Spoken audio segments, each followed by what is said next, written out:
امم ده ايه ده؟ بص بقى ايه، الله على الجمال. هو ده الطريقة ديت بقى مش عايزه افتكاسات كتير، هي كده حلاوتها وطعامتها البساطه بتاعتها. دي بقى افضل طريقة لعمايل اللحمة الضاني. والطعم ايه حكاية، وتعالوا نجيب الموضوع من البداية.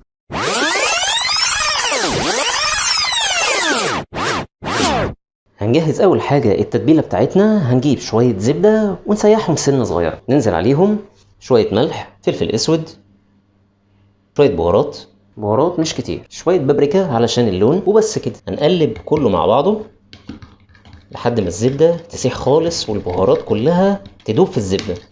بعد كده هنبدأ نجيب البرام، هنزل بالبصل وهنزل بنص التتبيلة على البصل.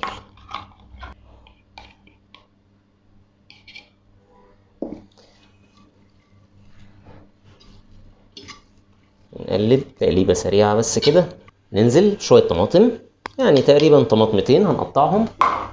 نقلب بقى كله مع بعضه، وبعدين هننزل باللحمة. اللحمة اللي انا استخدمتها هي لحمة ضاني، بس طبعا في ناس مش بتحبها، فممكن نستخدم اي نوع لحمة تكون شمبري، بس يفضل تكون بالعظم، هيكون طعمها احلى بكتير. بعدين هننزل بباقي التتبيلة.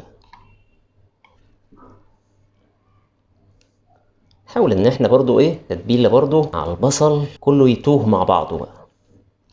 هحاول اغطي اللحمة بالبصل من فوق ومن تحت، وممكن نحط فلفل اخضر متقطع او فلفل صحيح.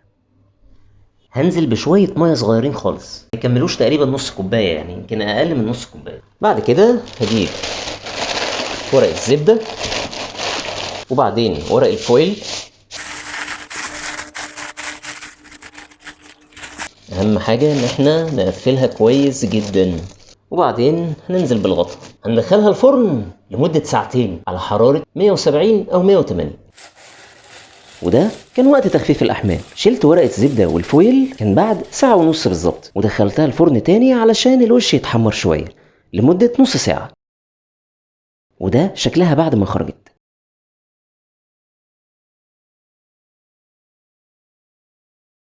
اللحمة دايبة بمعنى الكلمة.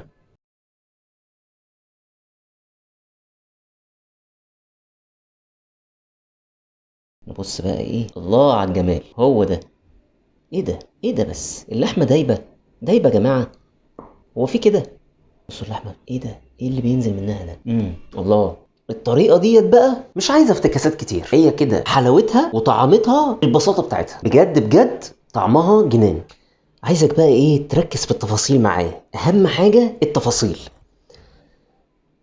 يعني نبص كده، بص العظمة خلاص ما بقاش فيه اي علاقة ما بين اللحم وما بين العظم. طبعا يعني هقول ايه واعيد ايه، البصل بقى كله بقى بهاريز تحت، الكلام كده كتير.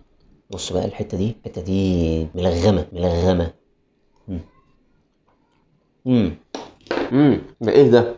ولا بقى البصل بقى اللي مليان بقى الدهون والسمنة بتاعت اللحمة مع الزبدة. ياه ياه، ايه ده؟